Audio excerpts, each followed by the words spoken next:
Eccoli di nuovo in stazione con la cartella d'ordinanza. I sindaci in questa prima mattina di primavera partivano nuovamente verso Roma, di nuovo dritti contro il patto di stabilità, contro una legge definita ottusa, per difendere il grande tema democratico della libertà d'azione del sindaco. Per poter contribuire in modo serio alla ripresa economica e cercare in particolare di soddisfare le esigenze di tante imprese che stanno attendendo i pagamenti da molto tempo in alcuni casi. Ma sono carichi stavolta di una ventata fresca d'ottimismo. Le notizie rispetto allo sblocco del patto di stabilità, almeno per quanto riguarda i pagamenti, sembrano siano positive. Noi auspichiamo che si sblocchi la situazione che ormai è drammatica.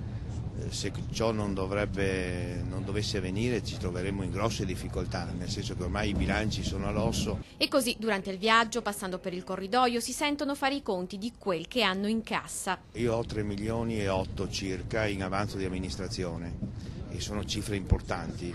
L'ottimismo man mano che ci si avvicina a Roma però vira verso la minaccia.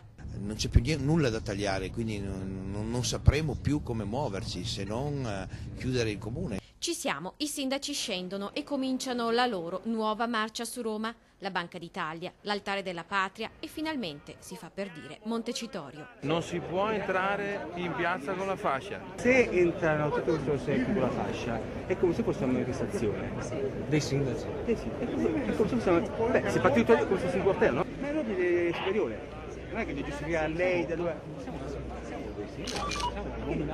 Ma il parlamentare con la bandiera prego. Fin qui il prequel della grande assemblea che ha riunito al Teatro Capranica i sindaci di tutta Italia. Bene ha fatto il Presidente del Rio a volere ribadire la necessità di sbloccare questo patto di stabilità che sta mettendo in ginocchio le amministrazioni locali, le amministrazioni virtuose. È in grado di raccontare alle imprese